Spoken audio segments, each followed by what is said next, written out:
Unmute व्हा. नंतर परत आपल्याला म्यूट करूनच ठेवायचं आहे. आवाज येतोय ना? होय सर. होय सर. ठीक आहे. सुरुवात करूया आपण. प्रधानमंत्री पीक विमा योजना आणि इतर सांख्यिकी विषयक कार्यपद्धतीवर आपले 3 दिवसाचं प्रशिक्षणाची सुरुवात आज होते. प्रशिक्षणार्थींचं यादी पाहिली तर जवळपास सर्व सांख्यिकीचं काम करणारेच क्षेत्रीय पातळीवरील आणि कार्यालयातील काही कर्मचारी आहेत. त्यामुळे बऱ्यापैकी आपल्याला ही योजना किंवा ह्या योजनेशी संबंधित आपलं सांख्यिकीचं काम परिचित असणारच आहे. तरी सुद्धा आता आहे या परिस्थितीत आपल्याला या योजनेच्या बाबतीत मास्टर ट्रेनर म्हणून काम करावं लागणार आहे. कारण आपण कितीही रिपीटेडली ही प्रशिक्षण घेतली, सेशन्स आयोजित केले, तरी प्रत्येक क्षेत्रीय पातळीवरील कर्मचाऱ्यापर्यंत ही योजना पोहोचणं, त्याला योजनेचे बारकावे सर्वप्रथम स्वतःला समजून घेणं, याकरिता आपण महत्वाचा दुवा म्हणून काम करणार आहात. कारण सांख्यिकीचं काम जर आज पाहिलं तर विस्तारामध्ये सर्वप्रथम किंवा प्राधान्यक्रम वरचा आहे या कामाला. आणि ह्या अनुषंगाने आपल्याला जर याचे बारकावे चांगल्या पद्धतीने समजले तर आपल्या विभागात ह्या योजनेला मिळणारा प्रतिसाद पाहता यामध्ये खूपच चांगली संधी आपल्याला आहे. आणि त्याकरता मी मुद्दा म्हणून आवर्जून उल्लेख केला की आपल्याला मास्टर ट्रेनर म्हणून जर काम करण्याची आपली भूमिका आपण स्वीकारली तर आपण स्वतः तरी ट्रेन व्हालच किंवा ह्याचे बारकावे आपण या सेशनच्या माध्यमातून किंवा या सेशन मध्ये चर्चेच्या माध्यमातून पाहूया की जेणेकरून आपल्या मनात कुठलीही शंका राहणार नाही आणि आपण खाली ज्या तालुक्यात काम करतात त्या तालुक्यातील सर्व क्षेत्रीय पातळीवरील कर्मचाऱ्यांना ही योजना चांगल्या पद्धतीने समजून देण्याकरिता आपली तयारी होईल. ही योजना आपल्याला नवीन नाही. सुरुवातीला राष्ट्रीय पीक विमा योजना आपण राबवत होतो. काही जुने लोक असतील तर त्यांना माहित असेल. मागील 3-4 वर्षापासून प्रधानमंत्री पीक विमा योजना आपण राबवतो आहोत. आता ही योजना राबवत असताना आपल्या विभागामध्ये जिल्हा न्याय जर पाहिलं तर सुरुवातीला सांगली जिल्ह्यात जास्त सहभाग असायचा किंवा ह्या योजनेचा प्रतिसाद असायचा. त्याच्या खालोखाल सातारा आणि शेवटी म्हणा किंवा अत्यल्प प्रतिसाद मिळणारा जिल्हा होता कोल्हापूर. पण मागील वर्षापासून किंवा चालू वर्षाचं जर आपण चित्र पाहिलं तर हे पूर्णतः उलट झालेलं दिसेल. चांगला सहभाग आपल्याला मिळाला. ज्या ठिकाणी ही योजना अजिबात राबवली जात नव्हती किंवा अगदीच अल्प म्हणण्यापेक्षा अत्यल्पहूनही कमी प्रतिसाद होता त्या जिल्ह्यात चांगला प्रतिसाद मिळाला. आणि ज्या जिल्ह्यात चांगला प्रतिसाद होता तिथं योजना आपण थोडस कमी पडायला लागलो किंवा लोकांच्या पर्यंत योजना ही जात असताना फक्त टार्गेट ओरिएंटेड कार्यक्रम न राहता समजून घेऊन योजना जर लोकांच्या पर्यंत आपण गेलो तर अधिक प्रतिसाद आपल्याला मिळायला काहीच अडचण येणार नाही असं मला वाटतं.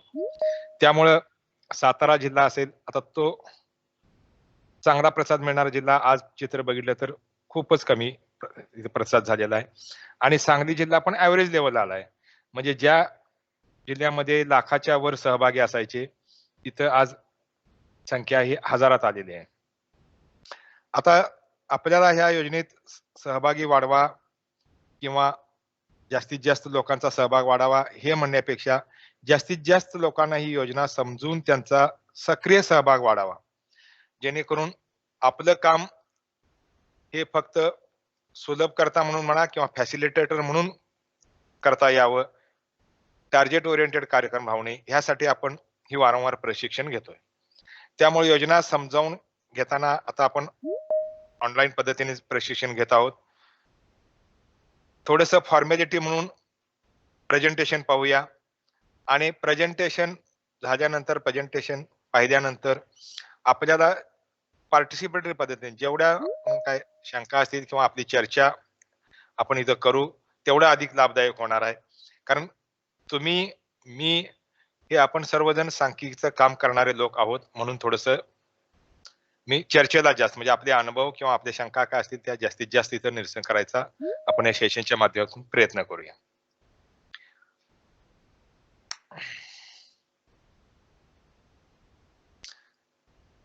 आता योजना राबवत असताना योजनेची उद्दिष्ट आता नुसती वाचली किंवा त्यातलं आहे तसं जर घ्यायचं म्हटलं तर फारसं आपल्या लक्षात येणार नाही. पण त्याच्या मागे जाऊन उद्देश का आणि कशासाठी हे जर प्रश्न विचारून बघितले तर आपल्याला यात लक्षात येईल, की बाबा ह्या उद्देश आणि योजना राबवत असताना आपल्याला नेमकं काय करता येईल.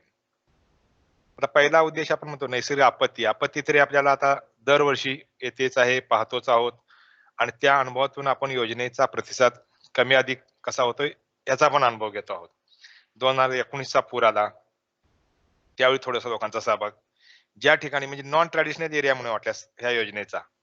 कोल्हापूर सारखा जिल्हा जिथं प्रतिसाद मिळत नव्हता आणि त्यातही कागल सारखा तालुका. आता थोडंसं मी उदाहरण देऊनच आपल्याला सांगतो, की जेणेकरून आपल्या लक्षात हे उद्देश चांगले येतील. आपत्ती तर कोल्हापूर जिल्ह्यात पुराची सर्वच तालुक्यात जवळपास येते.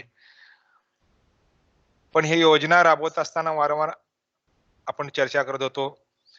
पुरासारख्या आपत्तीत पूरग्रस्त क्षेत्र किंवा दरवर्षी पुराखाली येणाऱ्या क्षेत्रामध्ये ह्या योजनेला आपल्याला चांगला प्रतिसाद मिळेल किंवा तिथं आपले प्रयत्न जर केले तर आपलं लक्ष्यांकही साध्य होईल आणि योजनेचा लोकांना आपण लाभ देऊ शकल्यामुळे इतर लोक या योजनेकडे बघण्याचा त्यांचा दृष्टिकोन बदलेल आणि त्यामुळे आपण ह्या नैसर्गिक आपत्तीचा थोडासा जास्त फोकस करून योजना राबवण्याचा प्रयत्न करत होतो. 19 ला तर मी मगाशी उल्लेख केलाच कागल कागल सारख्या तालुक्यात जिथं नॉन ट्रॅडिशनल एरिया आपण म्हणतो विमा योजनेसाठी कारण कुठलंही स्कोप नसलेलं पण तिथं चांगल्या पद्धतीने आपण काम दाखवू शकतो आणि त्याचाच परिपाक म्हणून चालू वर्षी जी आपत्ती आली होती पुराची यामध्ये मोठ्या प्रमाणात आपण लोकांचा सहभाग वाढवू शकलो आणि तो नुसता सहभाग वाढवला नाही तर त्यांना मदतीस पात्र करण्यामध्ये सुद्धा आपलं योगदान खूप मोठं आहे. तोही पुढे भाग आपण पाहणार आहोत. म्हणजे नैसर्गिक आपत्तीचा उद्देश नजरेसमोर ठेवून आपण कशा पद्धतीने थोडंसं वेल फोकस्ड होऊन जर काम केलं तर आपणही लोकांचा सहभाग मिळवायला कमी पडत नाही हे आपल्याला लक्षात येईल. नंतर दुसरा कीड आणि रोगामुळे पिकांचं नुकसान झालं शेतकऱ्यांना विमा संरक्षण देणं आहे. आता कीड आणि रोगामुळे आपल्या विभागात तरी फारसं यामध्ये आपल्याला काय हाती लागण्यासारखं किंवा अगदी लोकांना नजरेत भरण्यासारखं काम आपण करण्यास इथं संधी नाही आहे. पण नैसर्गिक आपत्तीच्या उद्दिष्टासाठी तरी आपण निश्चित करू शकतो. नंतर पुढचा उद्देश आहे शेतकऱ्यांना नाविन्यपूर्ण व सुधारित मशागतीचे तंत्रज्ञान आणि सामग्री वापरण्यास प्रोत्साहन देणं.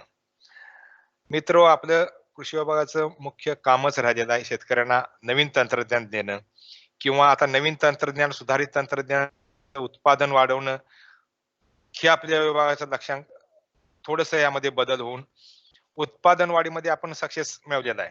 उत्पादन वाढ बऱ्याच प्रमाणात झालेली आहे.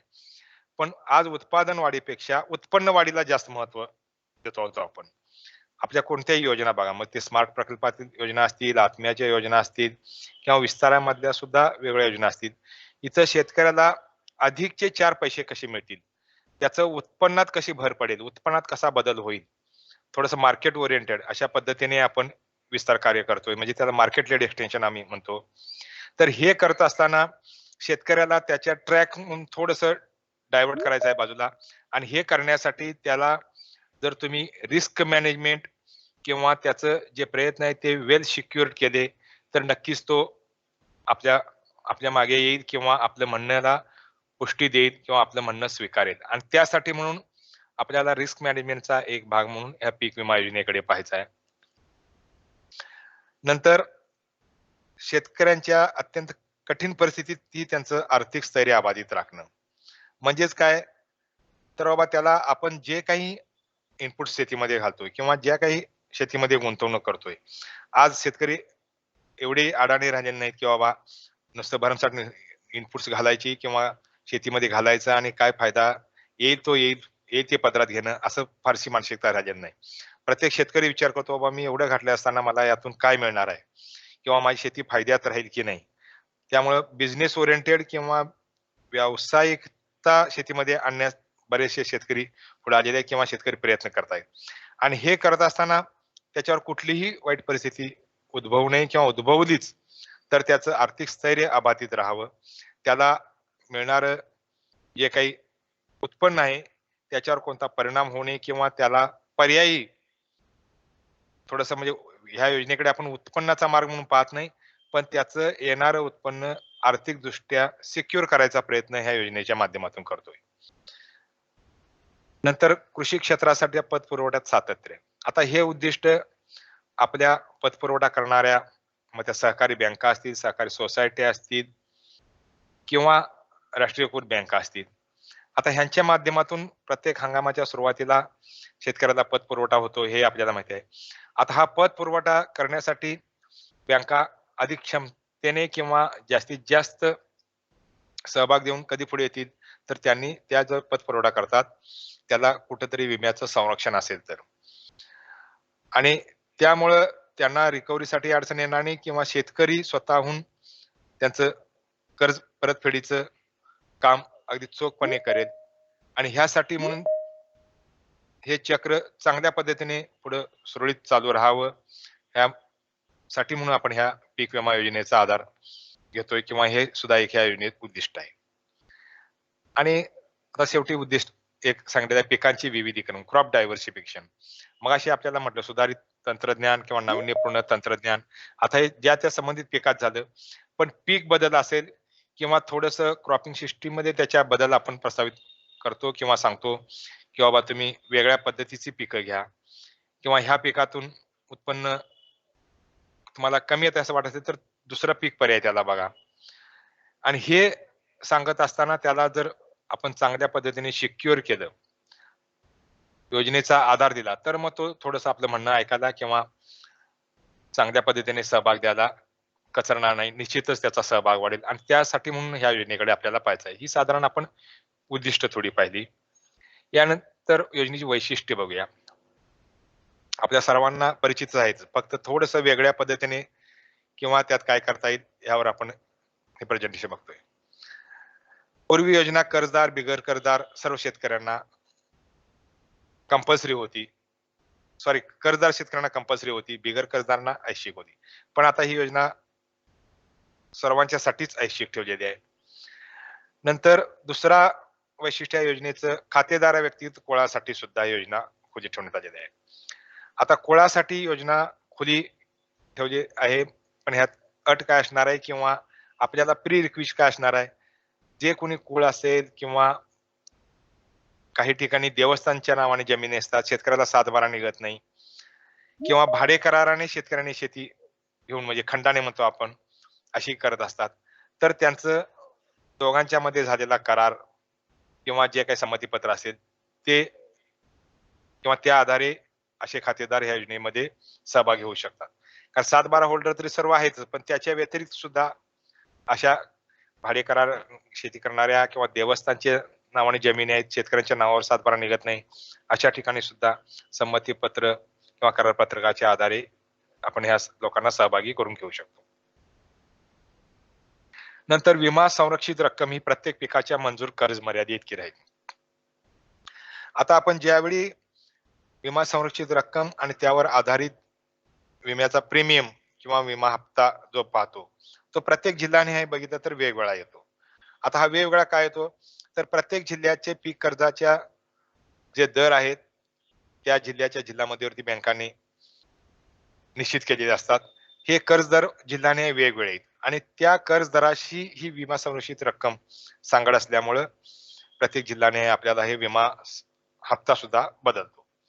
पण थोडक्यात आपल्याला काय माहिती पाहिजे, विमा संरक्षित रक्कम काही पिकांच्या वरती 30,000 आहे, काही पिकांच्या वरती 45,000. त्यामध्ये परत जिल्हाने बदल.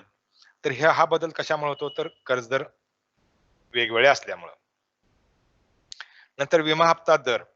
आता इथं थोडंसं आपल्याला शेतकऱ्यांना वेगळ्या पद्धतीने उद्युक्त करण्यासाठी, प्रोत्साहन देण्यासाठी चांगलं समजावून घेणं गरजेचं आहे. आपण म्हणतो सरसकटपणे आता खरीप हंगामामध्ये 2% विमा हप्ता दर आहे, प्रीमियम रेट. रब्बी हंगामामध्ये 1.5% आहे आणि नगदी पिकासाठी 5%. आता एवढंच सांगून नुसतं त्याला चालणार नाही. कारण विमा हे संरक्षित रकमेच्या 2%, 1.5% किंवा 5% हे आपण म्हणतो. म्हणजे हप्ता सुद्धा किरकोळ येतो. काही ठिकाणी तो 300 ते 600च्या दरम्यान म्हणजे ऑन एन एव्हरेज राहील. तर हा हप्ता किंवा विमा दर सांगत असताना यामध्ये शासनाचा खूप मोठा सहभाग आहे. आपल्याला माहिती आहे वेगवेगळ्या जिल्ह्यामध्ये वेगवेगळ्या प्रकारच्या खाजगी कंपन्या ह्या विम्याचं काम करतात आणि ह्या प्रत्येक जिल्ह्यासाठी आता कंपनी वेगवेगळी असेल. चालू हंगामामध्ये कोल्हापूर आणि सांगलीसाठी एकच कंपनी आहे, साताराला वेगळी आहे.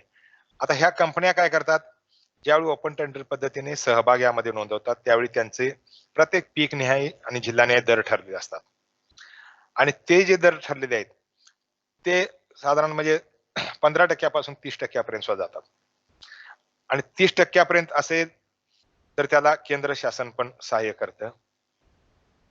30%च्या वर गेले तर 35% पर्यंत म्हणजे वरचे 5% जो आहे तो पूर्णपणे राज्याला तो हिस्सा बेअर करावा लागतो आणि हे जे येणारे निविदेद्वारे दर असतील तो दर विमा हप्त्याचा आणि हा निर्धारित केलेला म्हणजे खरीपासाठी 2%, रब्बीसाठी 1.5% ह्या दरामधला जो फरक आहे तो फरक शासन शेतकऱ्यांच्या वतीने कंपनीला देत असतं किंवा भरत असतं आणि तो भरत असताना मग त्यामध्ये परत आलं राज्य शासन आणि केंद्र शासन दोघांचा समप्रमाणात शेअर असतो किंवा हिस्सा असतो. तो जर आपण शेतकऱ्यांना समजून दिला तर शेतकऱ्यांना समजेल की शासन आपल्यासाठी विमा योजनेच्या माध्यमातून काय करतं. म्हणजे शेतकऱ्याला हा प्रत्यक्षदर्शी दिसणारा 2% एवढा जरी हप्ता भरावा लागत असेल तर कंपन्यांना द्यावा लागणार त्याच्यावरचा जो हिस्सा आहे हा शासन त्याच्या वतीने भरत असतं आणि हे जर तुम्ही शेतकऱ्याला पटवून देऊ शकला तर त्यालाही वाटेल की बाबा हा आपल्यासाठी शासनाचं योगदान आहे किंवा शासन आपल्या वतीने हा दर भरतं. मग आपल्याला 2% बेअर करायला काय हरकत आहे किंवा 1.5% रब्बी हंगामात असेल तो आपल्याला भरायला अडचण नसावी. जेणेकरून आपल्याला शेतकऱ्यांचा सहभाग वाढवण्यासाठी म्हणून ही गोष्ट इथं समजावून देणं आवश्यक आहे. त्यानंतर जोखीम स्तर. आता जोखीम स्तर हा सर्व पिकांसाठी म्हणजे जे आपण अधिसूचित पिकं म्हणतो त्यासाठी एकच ठेवलेला आहे 70%. त्यामुळे यामध्ये फारसा बदल होत नाही. आता हा जोखीम स्तर कशासाठी आपल्याला समजून घेणं गरजेचं आहे? उंबरठा उत्पन्न निश्चित करण्यासाठी. कारण उंबरठा उत्पन्न म्हणजे मागील 7 वर्षापैकी सर्वाधिक उत्पन्नाची म्हणजे बेस्ट 5 इयर्स 5 वर्षाचं सरासरी उत्पन्न गुणले त्याला जोखीम स्तर. आता जोखीम स्तर एकच असल्यामुळे सरसकट गुणले 70% होईल. म्हणजे सरासरी उत्पन्न गुणले 70% केले की ते उंबरठा उत्पन्न येतं. आणि हे येणारं उंबरठा उत्पन्न वर मगाशी आपण पाहिजे विमा हप्ता दर आणि विमा कंपनी ही दरवर्षी आता बदलणारी नाही आहे. 3 वर्षासाठी एकच राहणार आहे. म्हणजे आपण आता ह्या नवीन जो जी-आर किंवा गाईडलाईन लागू झाल्या 2021 पासून आता हे दुसरं वर्ष आहे आणि याच्या पुढचं येणारं वर्ष. ह्या तिन्ही वर्षासाठी कंपनी तीच राहणार आहे. विमा हप्ता दर पण तोच राहणार आहे आणि उंबरठा उत्पन्न तेच राहणार आहे. आता हे झाल्यामुळे काय होईल आपल्याला प्रत्येक वर्षी नवीन वेगळी कंपनी यायची त्या कंपनी झाली की पुढच्या वर्षी नवीन कंपनी आणि ह्यामुळे आपल्याला कंपनी आणि आपल्यामध्ये समन्वय राखण्यास अडचण यायची. तर तसं आता होत नाही. 3 वर्ष एकच कंपनी असल्यामुळे आपल्याला कंपनी बरोबर किंवा कंपनीचे विमा कंपनीचे जे तालुका स्तरावर प्रतिनिधी आहेत, जिल्हा स्तरावर प्रतिनिधी आहेत, त्यांच्यावर बसवा योग्य समन्वय ठेवता येईल. आपल्यामध्ये ज्या काही अडचणी येतात त्या दोघांच्या समन्वयाने समजावून घेता येतील. त्यामुळे हे सुद्धा आपल्या दृष्टीने एक चांगली बाब म्हणायला हरकत नाही.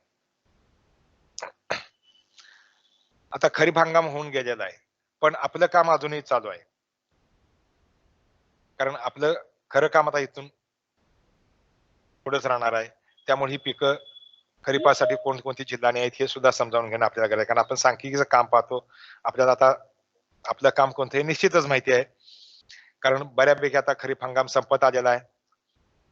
पिकांच्या कापण्या झालेल्या आहेत आणि ह्या कापण्यावर आधारित जे काही शेतकऱ्यांना विमा योजनेचं लाभ मिळणार आहे किंवा मिळू शकणार आहे ते सर्वस्वी आपल्यावर अवलंबून आहे.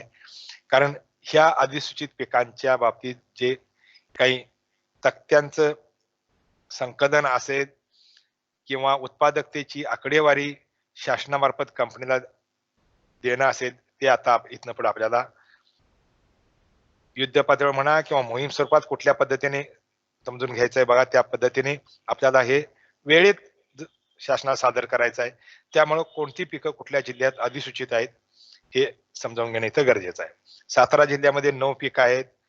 त्यामध्ये भात, खरीप ज्वारी, बाजरी, नाचणी, मूग, उडीद, सोयाबीन, भुईमूग आणि खरीप कांदा. सांगली जिल्ह्यामध्ये 10 पिकं आहेत. भात, ज्वारी, बाजरी इथे रेग्युलर आहेत. मूग, उडीद पण आहे. सोयाबीन, भुईमूग पण नियमित पिकं आहेत. इथं वेगळं म्हणजे साताऱ्यापेक्षा आहे तूर आणि मका. कापूस आहे, पण कापसाच्या बाबतीत काय फारसं आपलं क्षेत्र नसल्यामुळे हे फक्त आपल्याला अधिसूचित पीक म्हणूनच फक्त उल्लेख राहतो. आणि कोल्हापूर जिल्ह्यामध्ये फक्त 5 पिकं आहेत. भात, खरीप ज्वारी, नाचणी, सोयाबीन आणि भुईमूग. आता आपल्याला जास्त फोकस ह्या खरीप हंगामासाठी करावा लागणार तो म्हणजे मूग, उडीद आणि सोयाबीन, बाजरीवर. कारण मूग, उडदाचं आपल्याला शासनाला आकडेवारी देण्याची मुदत अंतिम जी आहे ती 25 ऑक्टोबर आहे. आणि अद्यापही आपल्याकडून काही लोकांच्याकडून अजून मूग, उडदाचे तक्ते आपल्याला म्हणजे मिळाले नसतील तालुका स्तरावर किंवा जे काही प्रयोग CC ॲपवर झालेले नसतील, तर त्याच्या संदर्भात आपण योग्य ती काळजी घेणं आणि ते तक्ते आपल्याकडे आल्यानंतर आपल्याला अजून दुसरा एक मध्ये म्हणजे टप्पा आहे. ई-क्रॉप एस्टिमेशनवर भरून जिल्ह्याला देणं, की जेणेकरून जिल्हा पातळीवर जे CC प्रयोग झालेले आहेत त्यांना अप्रूव्हल देता येईल. त्यामुळे मूग, उडदाचं आता फक्त राहिलेला हा आठवडाच आपला शेवटचा आहे आकडेवारी सादर करण्याची. त्यामुळं इथं जास्त आपल्याला फोकस देऊन काम करावं लागेल आणि त्याच्यानंतर मग येतात बाजरी आणि सोयाबीन. कारण ही सुद्धा आता पिकं जवळपास पूर्ण झालीत म्हणायला हरकत नाही. त्यामुळे मूग, उडदाच्या पाठोपाठ आपल्याला बाजरी, सोयाबीनचं पण आकडेवारी द्यावी लागेल आणि मग त्याच्यानंतर राहिलेली उर्वरित पिकं टप्प्याटप्प्याने आपण देऊ शकतो. मात्र ह्या 4 पिकावर जास्त फोकस करावा लागणार आहे. त्यामुळं योजनेत अधिसूचित पिकं कुठली आहेत ही जिल्ह्याने माझा सांगायचा हा उद्देश इथं होता, की जेणेकरून आपलं जे काम आहे ते आता आपल्याला प्राधान्याने शासनाला आकडेवारी कळवणं आणि शासन स्तरावरून ती विमा कंपनीला कळवणं.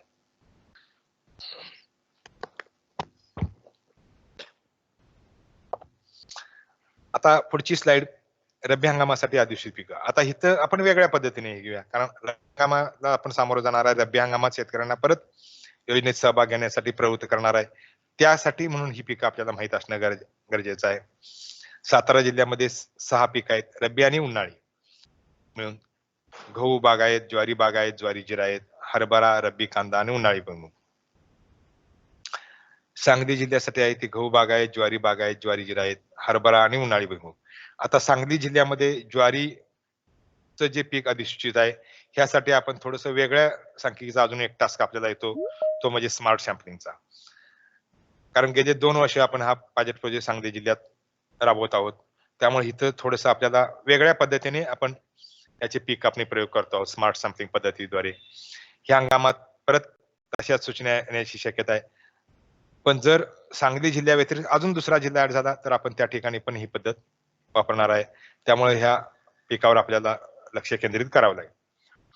नंतर कोल्हापूरमध्ये गहू बागायत, ज्वारी जिरायत, हरभरा आणि उन्हाळी भुईमूग म्हणजे रब्बी हंगामामध्ये 3 पिकं आणि 1 उन्हाळी भुईमूग अशी 4 पिकं अधिसूचित आहेत. तर ह्या पिकासाठी आपण लोकांना विम्यात सहभाग घेण्यासाठी प्रोत्साहन द्यायचं. विमा क्षेत्र घटक. सर्वजण सांख्यिकीमध्ये काम करणारे लोक आहात बऱ्यापैकी. सांख्यिकीचे बाहेरचे काही असतील. आता इथं विमा क्षेत्र घटक म्हणजे अधिसूचित क्षेत्र म्हणजे योजनाच अधिसूचित क्षेत्र गृहीत धरून डिझाईन केलेली असते.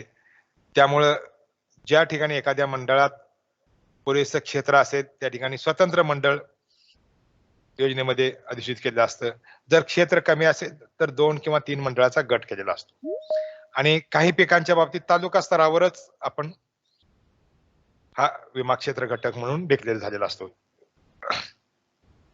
आता ह्याचा इथं ह्या क्षेत्र घटकाचा आपल्याला सांगायचं काम करत असताना महत्वाचं म्हणजे आपल्याला जे काही आपण नियोजन केलेलं असतं तेवढे नियोजित प्रयोग होणं आणि त्याचे तक्ते प्राप्त करून घेणं हे गरजेचं असतं. आता इथं जे पीक कापणी प्रयोगाची किमान संख्या दाखवलेली आहे. किमान संख्या मंडळ किंवा मंडळ असेल 10, पण आपण यामध्ये 2 ॲडिशनल करून 12 प्रयोग होणं अपेक्षित आहे किंवा 12 प्रयोगाचं संकलन करतो.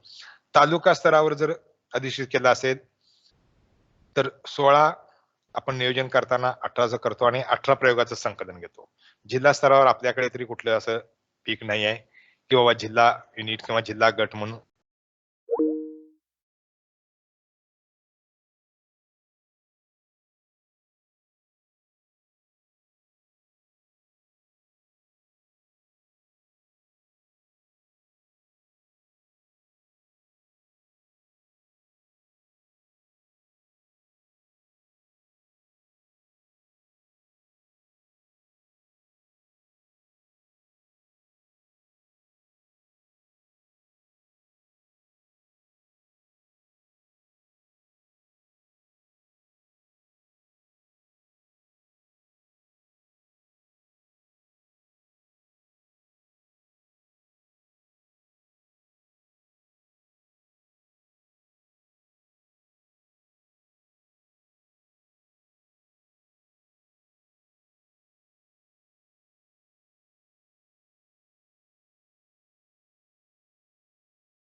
हेच जास्त फोकस देऊन काम करतो आहोत किंवा आपलं त्याचं महत्व त्याला आलेलं असल्यामुळं आपण उत्पादकतेकडे थोडंसं त्या प्रयोगाकडे दुर्लक्ष होण्याची शक्यता असते.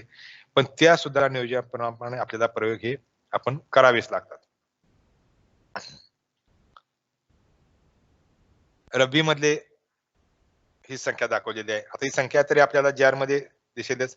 पण महत्वाचं म्हणजे खाली तालुका स्तरासाठी कुठली-कुठली पिकं आहेत बघा आणि त्याचं जिल्हाने बायफर्केशन. हरभरा कोल्हापूर जिल्ह्यातला पन्हाळा, करवीर, कागल, बुद्रगड, हातकणंगले, गडिंग्लज, आजरा, शिरोळ आणि शाहवाडी अशा 9 तालुक्यात आहे.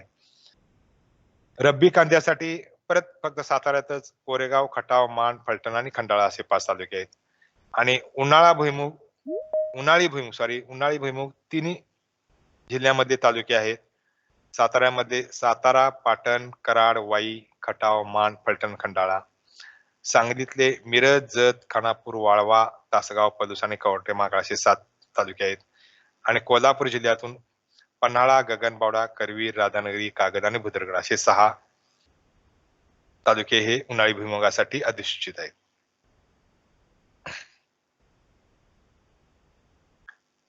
आपण यापूर्वीच्या स्लाइडमध्ये थोडीशी उद्देश आणि वैशिष्ट्ये बघत असताना चर्चा केली होती. विमा संरक्षित रक्कम आणि शेतकऱ्यांनी भरायचा विमा हप्ता. इथं तुम्हाला हे रेडी रेकनर किंवा सूत्र हे करून दिलेलं आहे. प्रत्येक जिल्हानिहाय, पीकनिहाय विमा संरक्षित रक्कम कशी आहे. ॲट अ ग्लान्स एकाच ठिकाणी आपल्याला हा फरक इथं जाणवेल किंवा पाहता येईल. कारण आपण अगदी बेसिक योजना राबवणारे किंवा बेसिक माहिती घेऊन काम करतोय असं नाही. सर्वांना माहिती आहेच. फक्त त्यामुळं ॲडव्हान्स थोडंसं इथं जिल्ह्याने कसा बदल होतो हे पाहता येईल. आता एक उदाहरण घेतलं फक्त भाताचं तर विमा संरक्षित रक्कम साताऱ्यासाठी आहे 33,000, तीच सांगलीत आहे 30,000 आणि कोल्हापूरसाठी मात्र 45,500. म्हणजे कोल्हापूर जिल्हा मध्यवर्ती बँकेचा भातासाठी कर्ज देण्याचा दर जास्त असल्यामुळे इकडे आकडा हा वाढून येतो किंवा विमा संरक्षित रक्कम जादा दिसते. आणि विमा संरक्षित रक्कम वाढली की अर्थातच विमा हप्त्याचा दर पण वाढतो. आता तो दर एकरी, हेक्टरी आणि 10 गुंठे यासाठी आहे. कारण आपल्याकडे बरंचसं अल्प आणि अत्यल्प शेतकऱ्यांचं प्रमाण आहे. त्यामुळं कमीत कमी 10 गुंठ्यासाठी म्हणून विमा हप्ता किती येतो ते इथं दर्शवलेलं आहे.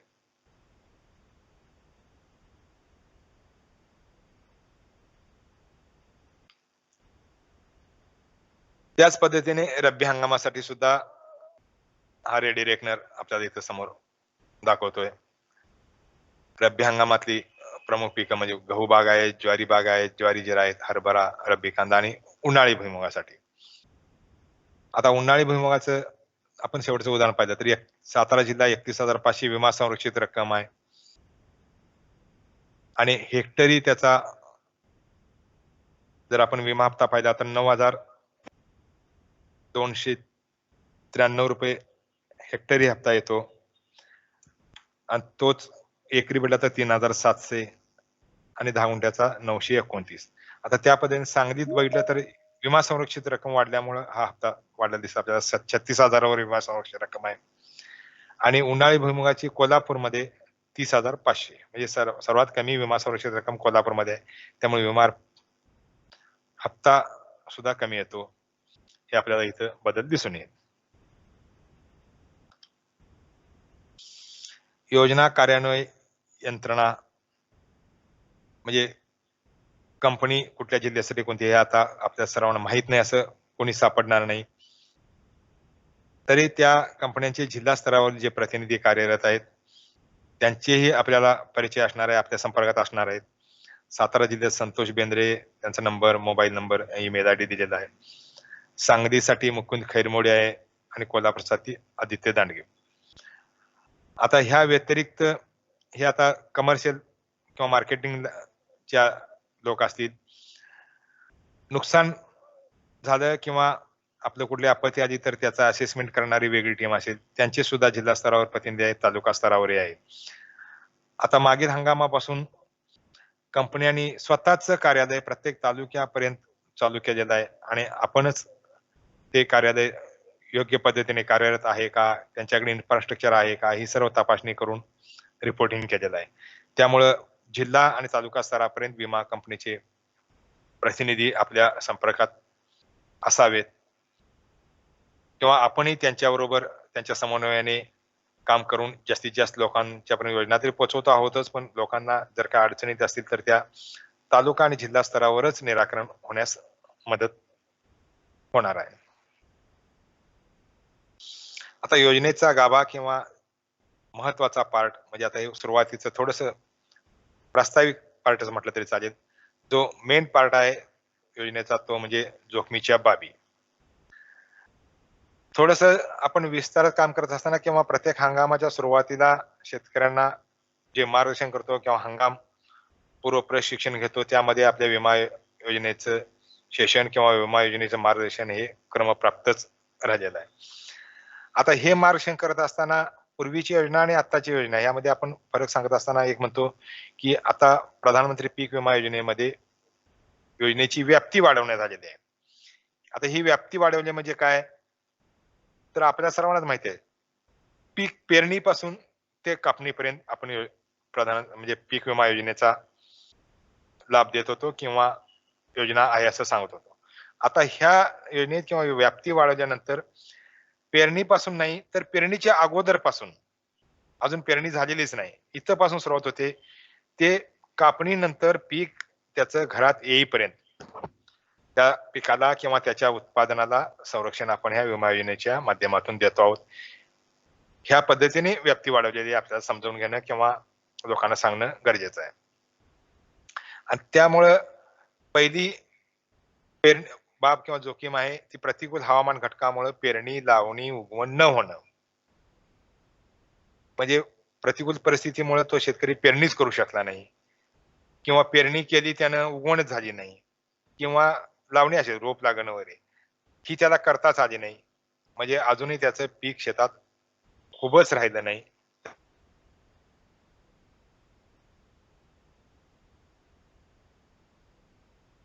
नुकसान म्हणजे पिकाची कापणी झाल्यानंतर त्याचं पीक घरात येईपर्यंत किंवा त्याचं कापणी होऊन जो फायनल प्रॉडक्ट आहे मळणी होऊन तो त्याच्या शेतकऱ्याच्या ताब्यात मिळेपर्यंत सुद्धा त्या पिकाला विमा संरक्षण आहे. म्हणजेच पेरणी पूर्व म्हणजे पासून ते कापणी होऊन ते पीक शेतातून घरात त्याच्या येईपर्यंत आपण ह्या विमा संरक्षण त्याला देऊ शकतो ह्या योजनेच्या व्याप्तीमुळे.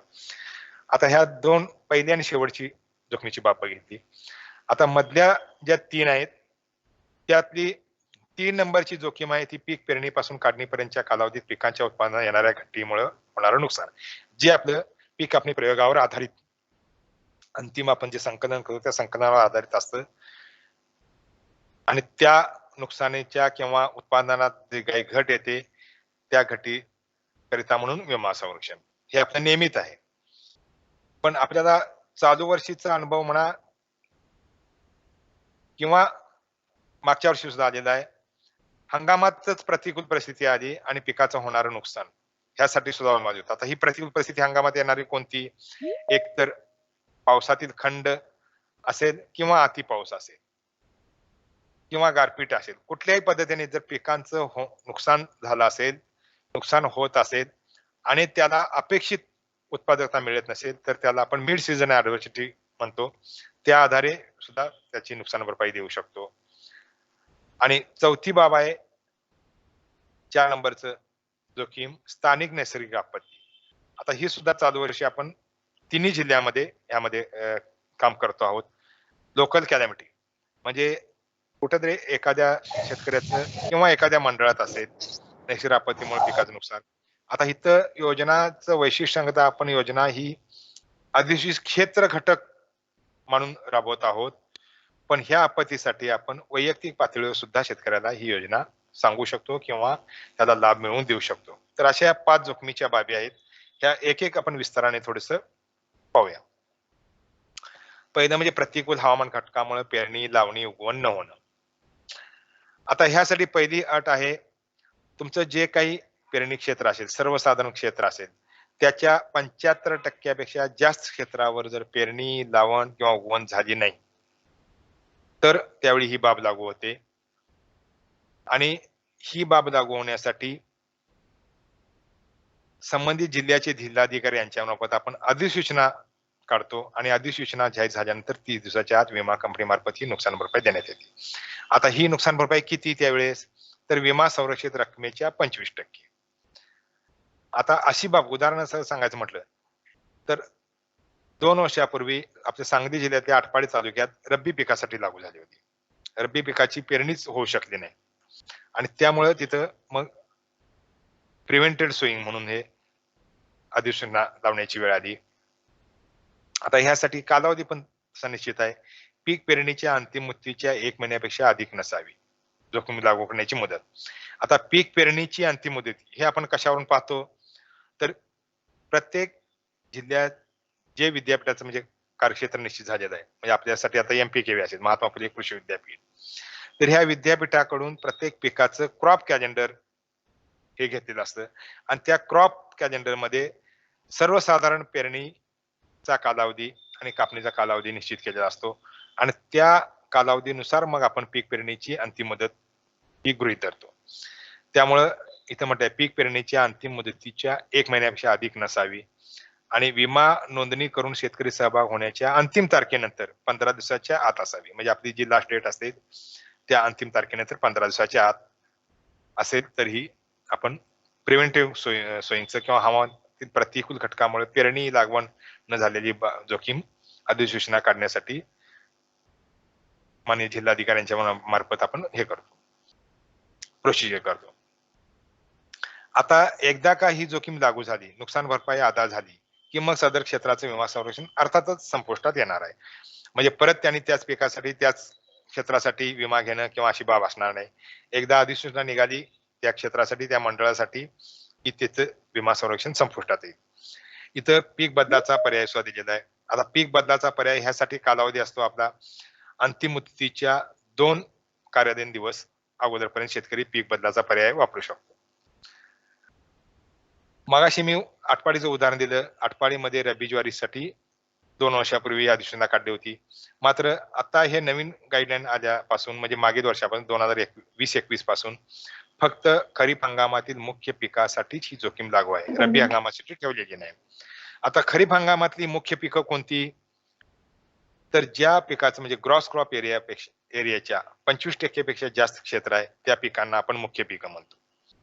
आता ही मुख्य पिकं आपल्याकडे जर पाहिलं तर ऊसाचं प्राबल्य किंवा ऊसाचा एरिया जास्त असल्यामुळे 25% पेक्षा जास्त एरिया फारसा कुठल्या पिकात मिळत नाही. तरी सुद्धा भात आणि भुईमूग भात आणि सोयाबीन ही आपल्या विभागामध्ये मुख्य पिकं म्हणून मानली जातात आणि त्या पिकांना आपण ही खरीप हंगामामध्ये जोखीम लावू शकतो. तर दुसरी बाब आहे जोखमीची आहे हंगामातील प्रतिकूल परिस्थितीत झालेले नुकसान. हंगामातील प्रतिकूल म्हणजे अतिवृष्टी असेल, पूर असेल, पावसातील खंड असेल, दुष्काळ हे आपण प्रतिकूल परिस्थिती म्हणतो. आणि ह्या बाबीमुळे अपेक्षित उत्पादनात इथं अपेक्षित उत्पादन हे महत्वाचं आहे.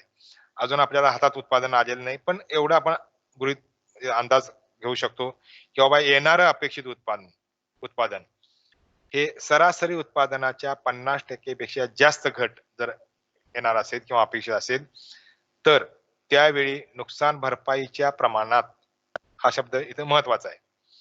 25% मर्यादेपर्यंत आगाऊ रक्कम ऍडव्हान्स म्हणून हे शेतकऱ्यांना देण्यात येईल अशी तरतूद आहे.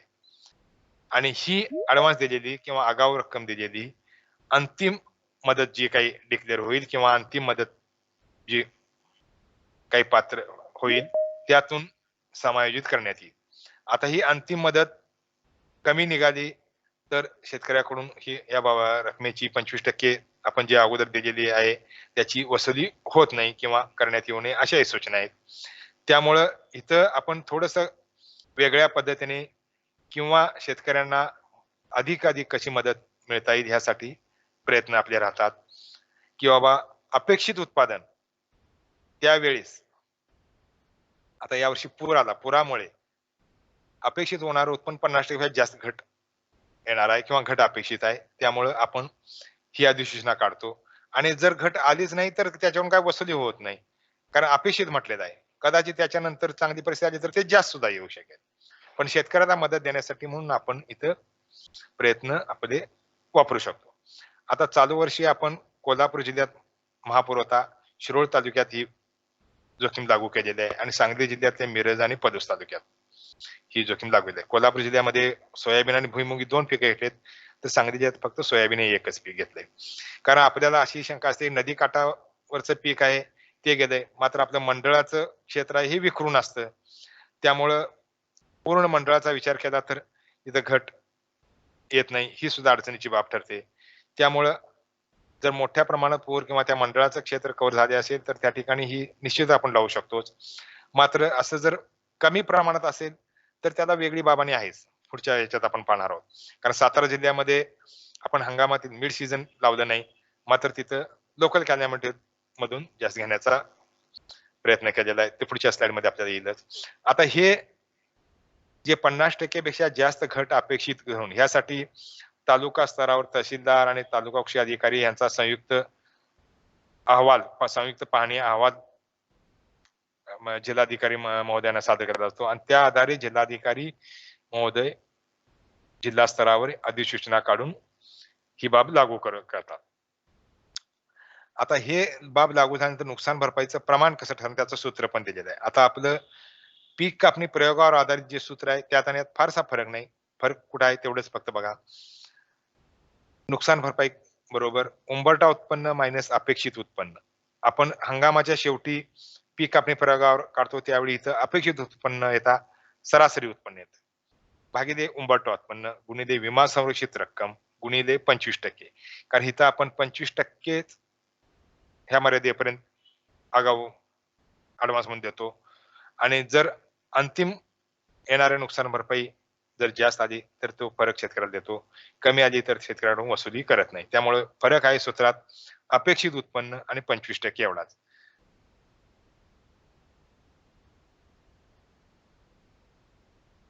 ही आपली नियमित जोखीम किंवा पेरणीपासून काढणीपर्यंतच्या कालावधीत पिकांच्या उत्पादनात येणारी घट जी आपण पीक कापणी प्रयोगावर आधारित कॅल्क्युलेट करतो ती बाब. आता हे उत्पन्न कमी येण्याची कारण आता हे वेगळं आपल्याला सांगायची आवश्यकता नाही. ह्या इथं नमूद पैकी कुठल्याही कारणामुळे जर त्याच्या उत्पन्नात जर घट आली असेल तर त्या घटीच्या प्रमाणात त्याला ह्या सूत्राच्या आधारे आपण नुकसान भरपाई लागू होते किंवा देतो. नियमित बाब आहे. उंबरठा उत्पन्न मायनस चालू वर्षाचं सरासरी उत्पन्न म्हणजे प्रत्यक्ष आलेलं उत्पन्न भागिले उंबरठा उत्पन्न गुणिले विमा संरक्षित रक्कम जी पूर्ण विमा संरक्षित रक्कम आहे ती.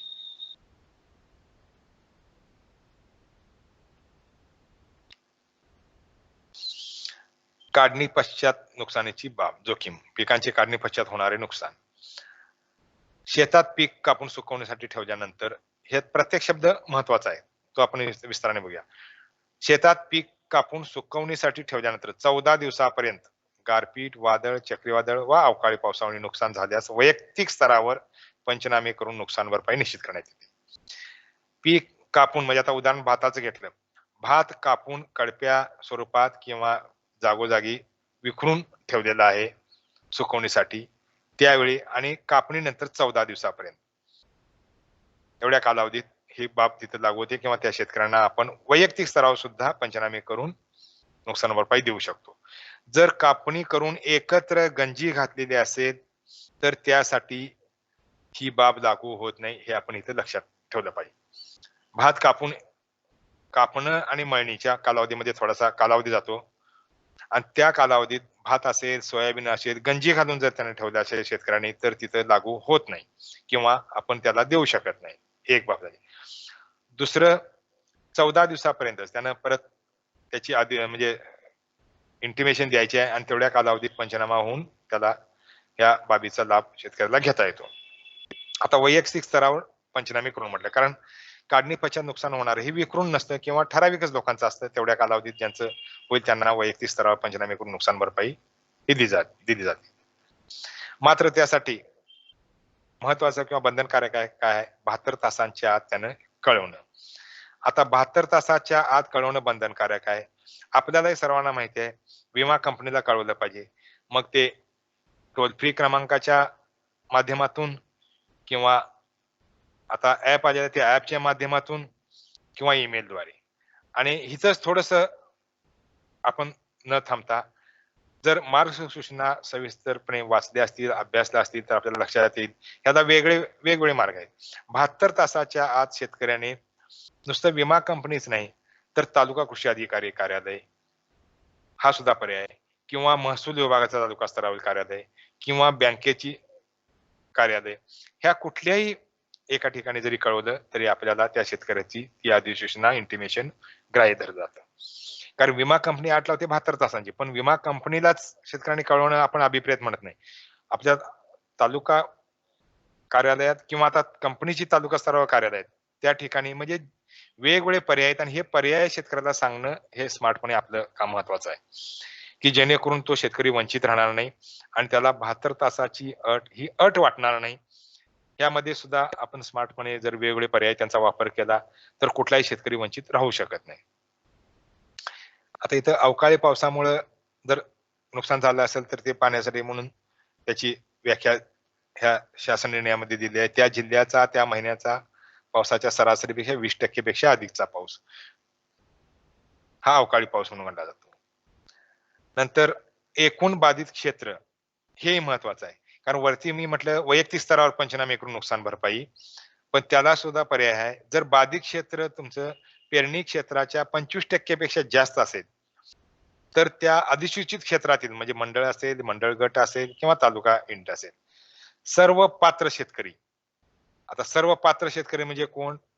ज्यांनी विम्यामध्ये सहभाग घेतलेला आहे. विम्यात सहभाग घेतल्यानंतर त्याची जे काही आवश्यक कागदपत्र आहेत ती कागदपत्र तपासून देऊन किंवा तपासून घेऊन त्यांना कंपनीने पात्र केलेलं आहे म्हणजे अपात्र ठरलेला नाही, असे सर्व शेतकरी काढणी पश्चात नुकसान भरपाई करता पात्र होतात. म्हणजे इथं 25% पेक्षा जास्त क्षेत्र तुमचं नुकसानीचं असेल पेरणी क्षेत्राच्या तर, आणि त्याच्या आत असेल तर मग आपण वैयक्तिक स्तरावर पंचनामे देऊन वैयक्तिक स्तरावर योजना लागू करतोच. नंतर किती त्याला नुकसान भरपाई मिळते, इथंही आता शेतकऱ्यांच्या तक्रारी येतात किंवा आपल्याकडे तक्रार होण्याची शक्यता असते की बाबा पीक संरक्षित रक्कम इतकी आहे आणि मला एवढ्या प्रमाणात मिळणं अपेक्षित असताना एवढीच रक्कम मिळाली. तर त्यासाठी हे आपल्याला समजावून घेणं गरजेचं आहे. या बाबी अंतर्गत जोखमीचा धोका गळेपर्यंत पिकाच्या लागवडीसाठी झालेल्या निविष्ठा खर्चाच्या प्रमाणात नुकसान भरपाई विमा संरक्षित रकमेच्या अधीन राहून देण्यात येईल असं म्हटलेलं आहे. पण काढणी पश्चात नुकसान आहे म्हणजेच हे पीक आपण गृहीत धरू की बाबा कापणीस आलेलं तयार झालेलं पीक आहे, त्यामुळे त्या वेळेपर्यंत लागवडीसाठी निविष्ठा सर्व वापरलेले असतात. त्यामुळे जास्तीत जास्त इथं शेतकऱ्याला नुकसान भरपाई मिळण्यासाठी म्हणून आपले पंचनामे महत्वाचे आहेत. नंतर ह्याच्याशीच निगडीत किंवा थोडासा दोन्हीतला फरक पाहूया. स्थानिक नैसर्गिक आपत्ती. मगाशी आपण म्हटलं काढणी पश्चात अगोदर घेतलं मी. स्थानिक नैसर्गिक आपत्ती. आता ही आपत्ती कधीही आलेली असेल. कोणती ते इथं नमूद केलेलं आहे. गारपीट असेल, भूस्खलन किंवा क्षेत्र जलमय होणं, ढगफुटी, वीज कोसळल्यामुळं अशा वेगवेगळ्या बाबी आहेत. आता ह्या बाबीमुळं शेतकऱ्याचं अधिसूचित पिकाचं ठराविक क्षेत्रातील नुकसान हे वैयक्तिक स्तरावर पंचनामे करून निश्चित करण्यात येतं म्हटलेलं आहे. म्हणजे इथंही तोच पार्ट आहे. जर 25% पेक्षा जास्त क्षेत्र असेल, तर सर्व पात्र शेतकरी नुकसान भरपाईसाठी पात्र ठरतात आणि 25% पेक्षा कमी असेल, तर वैयक्तिक स्तरावर पंचनामे करून म्हणजे प्रधानमंत्री पीक विमा योजना आपण वैयक्तिक स्तरावर नाही म्हणतो, पण त्याला अपवाद म्हणा किंवा थोडंसं वेगळ्या पद्धतीने आपण राबवत असताना बघा, जोखमीच्या बाबी जर पाहिल्या आपण, तर स्थानिक नैसर्गिक आपत्ती आणि काढणी पश्चात ह्या बाबींकरिता ही योजना वैयक्तिक स्तरावर सुद्धा शेतकऱ्याला तुम्ही लाभ मिळवून देऊ शकता. आता इथं सुद्धा काढणी पश्चात प्रमाणे 72 तासाच्या आत इंटिमेशन देणं आवश्यक आहे आणि मिळणारी नुकसान भरपाई निविष्ठा खर्चाच्या प्रमाणात विमा संरक्षित रकमेच्या अधीन राहून. म्हणजे अगदी पहिल्या टप्प्यात आली, पीक नुकतं पेरणी झाल्यानंतर वाढीच्या अवस्थेत असताना, तर इथं निविष्ठा खर्चाचं प्रमाण कमी असतं. कमी त्याला रक्कम किंवा संरक्षण संरक्षित भरपाई मिळू शकते. आता त्यासाठी आवश्यक असणारी कागदपत्र इथे नमूद केलेली आहेत. विहित नमुन्यातील अर्ज, 7/12, पिकाची नोंद असलेला विमा हप्ता भरल्याचा पुरावा आणि नुकसानीचा पुरावा म्हणून मोबाईल फोनद्वारे किंवा मोबाईल फोनवरील जीपीएस प्रणालीद्वारे घेतलेली छायाचित्र. आता ही आवश्यक कागदपत्र असली, तर ही कागदपत्र त्यानं 72 तासाच्या आत इंटिमेशन देण्यासाठी आवश्यक नाही आहेत. हे इथे समजावून घ्या. एकदा इंटिमेशन दिल्यानंतर 7 दिवसामध्ये तो कधीही कागदपत्र सादर करू शकतो. जोपर्यंत त्याचा सर्व्हे होत नाही किंवा सर्व्हे करायला प्रतिनिधी आलेले नाही, तेवढ्या कालावधीत तो ही कागदपत्र तयार ठेवू शकतो आणि त्याला ती मुदत आपण नंतर वापरू शकतो. आता ह्या बाबी योजनेशीच संबंधित किंवा निगडीत आहेत. कशासाठी? तर मिड सीझन हार्वेस्टिंग मगाशी आपण हंगामातील प्रतिकूल परिस्थितीत अधिसूचना काढणं म्हटलं, त्यासाठी असेल किंवा पहिली जोखीम म्हटलं आपण पेरणी, लागवड न होणं, प्रिव्हेंटिव्ह सोयींची त्यासाठी असेल. तर हे प्रातिनिधिक सूचक वापरून किंवा ह्याचा आधार घेऊन जिल्हाधिकारी निर्णय घेतात आणि त्या जिल्ह्यासाठी, त्या पिकासाठी ही अधिसूचना वेगवेगळ्या जोखमीच्या बाबतीत काढण्यासाठी ह्याचा तिथं वापर म्हणा किंवा संदर्भ घेतला जातो. पहिलं म्हणजे पर्जन्यमान आकडेवारी. आता आपण पर्जन्यमान आकडेवारी महसूल विभागाकडून घेत होतो आणि तीच ग्राह्य धरत होतो. पण मागील वर्षापासून स्वतंत्र शासन निर्णय झाला आणि आपली जी एडब्ल्यूएस आहेत, आपली जी हवामान केंद्र आहेत, ऑटोमॅटिक वेदर स्टेशन आहेत, त्याचीच आकडेवारी कृषी विभागानेच नाही तर सर्वच विभागाने ग्राह्य धरावी असा शासन निर्णय झालेला आहे. त्यामुळे ही आपल्याकडेच असलेली किंवा आपल्याच विभागाची आकडेवारी ही ग्राह्य धरली जाते. इतर हवामान घटकाची सुद्धा आकडेवारी त्या ऑटोमॅटिक वेदर स्टेशनद्वारे आपण घेऊ शकतो. नंतर उपग्रहाद्वारे प्राप्त छायाचित्र ह्याचाही आधार घेतात. महालनोबिस दुष्काळी परिस्थितीचा अहवाल आहे आणि सर्वात महत्वाचं किंवा आपलाच रिपोर्ट जनरेट होत असताना पीक परिस्थिती अहवाल हा सुद्धा खूप महत्वाचा आहे, जो आपण साप्ताहिक पीक परिस्थिती अहवाल म्हणतो. त्यामुळं वारंवार आमचं विनंती असते किंवा तुम्हाला पाठपुरावा असतो, की आपला पीक परिस्थिती अहवाल हा व्यवस्थित असू द्या. त्या पिकाच्या क्रॉप ग्रोथ स्टेजेस नुसार त्याची वाढ कशी आहे, उत्पादन अपेक्षित मिळू शकेल का नाही, त्याचबरोबर कुठल्या कीड रोगाचा प्रादुर्भाव आहे का, किंवा जमिनीतील ओलावा आणि त्याचा परिणाम किंवा पाऊस जास्त असेल तर त्याचा परिणाम, ह्या सगळ्या बाबींचा उहापोह किंवा उल्लेख त्या आपल्या साप्ताहिक पीक परिस्थिती अहवालात असणं गरजेचं असतं आणि त्यावर आधारित आपलं अपेक्षित येणारं उत्पादनात घट अथवा वाढ याचा सुद्धा उल्लेख असावा म्हणतो. कारण हे सुद्धा आपल्याला शेतकऱ्यांना विमा मिळवून देण्यासाठी आपण कारणीभूत ठरणं किंवा ठरू शकतो. ह्यासाठी आपला हा अहवाल महत्वाचा आहे. त्यानंतर मग प्रसार माध्यमांचे अहवाल, छायाचित्र याचा आधार घेतला जातो आणि कीड रोगाचा व्यापक प्रमाणातील प्रभाव हा सुद्धा आपल्या क्रॉपसॅपच्या ऑब्झर्वेशनच्या आधारे किंवा रिपोर्टच्या आधारे सुद्धा इथं प्रातिनिधिक सूचक म्हणून वापरला जातो. योजना अंमलबजावणीचं वेळापत्रक खरीप हंगामासाठी ह्या तारखा आहेत. आता ह्या तारखातला बारकावा समजावून घेणं खूप महत्वाचं. कर्जदार, बिगर कर्जदार शेतकऱ्यांनी विमा प्रस्ताव सादर करण्याचा अंतिम दिनांक खरीपामध्ये 15 जुलै होता. ती मुदतवाढ झाली 23 जुलै. आता इथं नुसतं हे 15 जुलै आणि 23 जुलै अंतिम आहे. त्या अगोदर सहभाग घ्या किंवा त्या तारखेपर्यंत वाट पाहू नका एवढंच सांगणं महत्वाचं नाही. तर ह्या मध्ये आपण काम करत असताना आता स्मार्टपणे चालू वर्षीचंच उदाहरण 23 जुलैला ही मुदत 23 जुलैपर्यंत 15 जुलैनंतर मुदतवाढ झाली होती आणि 23 जुलैलाच आपल्या कोल्हापूर जिल्ह्यात एकाच दिवशी एका तालुक्यातून 1000 अर्ज आले आणि दुर्दैवाने त्यावेळेस महापूर सुरुवात झाली होती आणि ह्या महापुराचा रोख ओळखून शेतकऱ्यांना सहभागी होण्यासाठी आपल्या त्या ठिकाणच्या लोकांनी प्रयत्न केल्यामुळं एकाच दिवशी एवढ्या मोठ्या प्रमाणात, कारण 1000 आकडा म्हणजे कोल्हापूर जिल्ह्यासाठी खूप मोठा आहे, कारण पूर्ण हंगामाची संख्या कोल्हापूर जिल्ह्याच्या सहभागाची 1000चा आकडा पास होत नव्हता. मागील वर्षी आम्ही तो प्रयत्न सर्वांचे झाल्यामुळं 1000च्या वर गेलो. चालू वर्षी तो 5000च्या वरती गेला. पण त्या 5000तलं 1000 हा आकडा मुदतवाढीच्या शेवटच्या दिवशी, म्हणजे आपले स्मार्ट प्रयत्न इथं किती मोलाचे ठरतात किंवा आपण केलेलं असतं काम पण त्या कामाचं क्रेडिटही घेतलं नसतं किंवा आपल्याला जाणवत नाही की बाबा आपण किती महत्वाचं काम केलेलं आहे हे जाणून देण्यासाठी म्हणून मी त्या अंगाने किंवा त्या दृष्टीने ही मुदत किंवा वेळापत्रक बघा म्हणतोय. नंतर पीक बदलाचा पर्याय आता अर्थातच 2 कार्यालयीन दिवस अगोदर म्हणजे 13 जुलै, 15 जुलै गृहीत धरून केलेला आहे.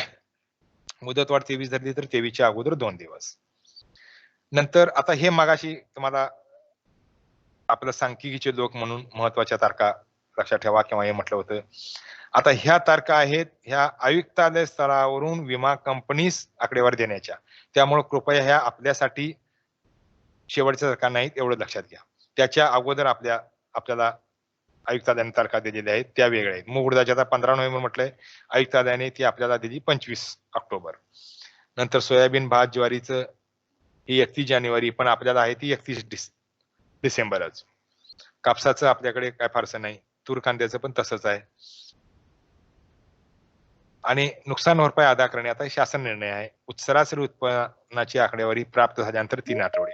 म्हणजे जितक्या लवकर किंवा वेळेचं बंधन पाळून विहित वेळेत आपण जर उत्पन्नाची आकडेवारी सादर केली तर त्याप्रमाणे शेतकऱ्यांना नुकसान भरपाई सुद्धा विहित वेळेत मिळण्याची आपली जबाबदारी आपण पार पाडू शकतो. रब्बी हंगामासाठी अशा तारखा आहेत जे आता चालू येणाऱ्या हंगामासाठी आपल्याला उपयोगी पडणार आहेत. अजून एक मुद्दा तुम्हाला मगाशी खरीपाचं सांगताना राहून गेला, पण आपण रब्बीचं उदाहरण घेऊन सांगू शकतो. रब्बी हंगामात कर्जदार, बिगर कर्जदार सर्व शेतकऱ्यांना प्रस्ताव सादर करण्याचा अंतिम दिनांक 30 नोव्हेंबर आहे. आता हा अंतिम दिनांक 30 नोव्हेंबर शेतकरी वेगवेगळ्या पर्यायाने आता योजनेत सहभागी होतात. मग काही विमा पोर्टलद्वारे त्याचा वापर करून होतात, काही सीएससी केंद्रामार्फत होतात, काही विमा कंपनीचे तालुका स्तरावर कार्यालय झाले तिथून सहभाग आपला नोंदवतात, बँकात जाऊन काय नोंदवतात. पण अंतिम मुदत ही बँक पर्यायाला खूप महत्वाची आहे. जर शेतकऱ्यांची गर्दी वाढली किंवा शेवटच्या दिवशी त्याला एखाद्या अनपेक्षित कारणामुळं साईट ओपन होत नाही, विमा हप्ता स्वीकारला जात नाही, अशा जर अडचणी निर्माण झाल्या तर त्यावेळी आपले स्मार्ट प्रयत्न इथे उपयोगी ठरणार आहेत.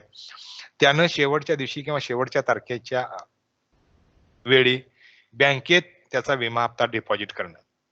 कारण बँकेत त्याचा विमा हप्ता डिपॉझिट झाला म्हणजे तो शेतकरी योजनेत सहभागी होतोय आणि बँकांना 15 दिवस वाढीव मुदत असते की ते विमा प्रस्ताव प्रोसेस करणं आणि विमा कंपनीला देणं. त्यामुळे हे 15 दिवसाचा वाढीव कालावधीचा आपण शेतकऱ्यांना इनडायरेक्टली हा तिथं लाभ मिळवून देऊ शकतो.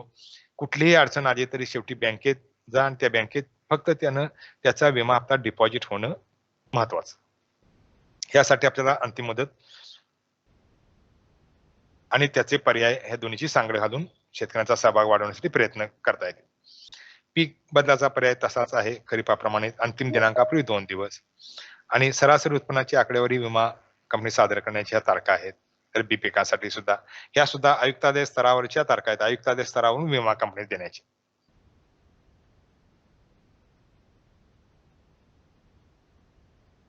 आता अर्ज सादर करण्यासाठी उपलब्ध पर्याय मगाशी आपण ओघाने चर्चा केलीच.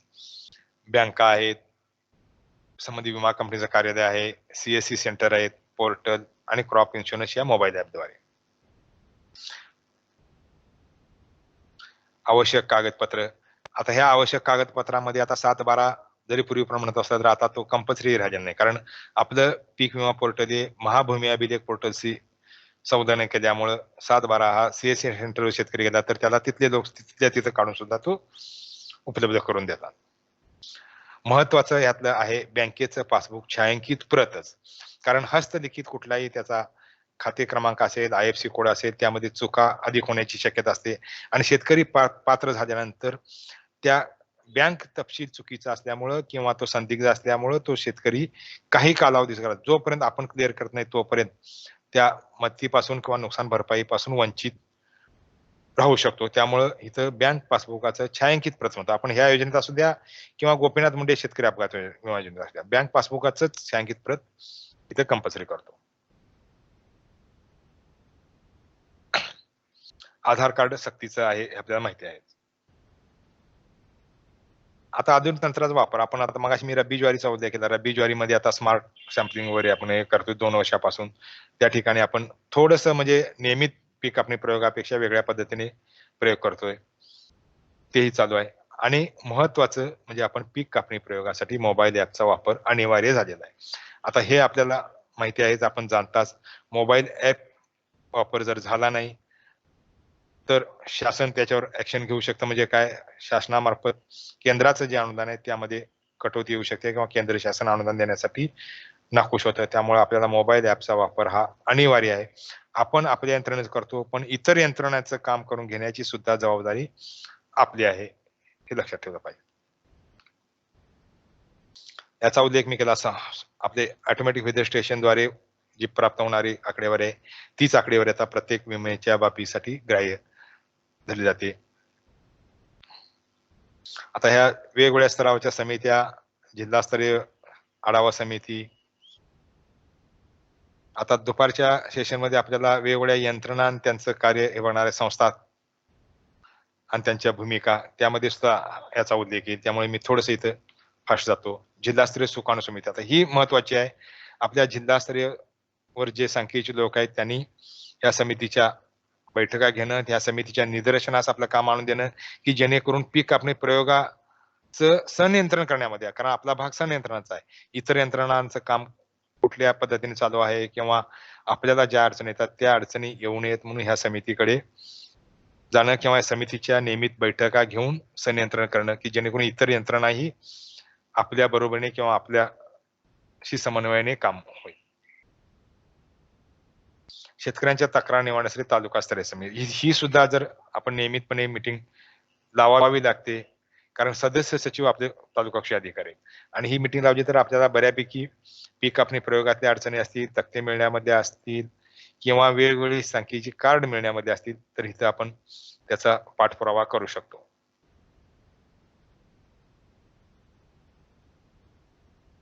त्याच पद्धतीने जिल्हा स्तरावर समिती आहे.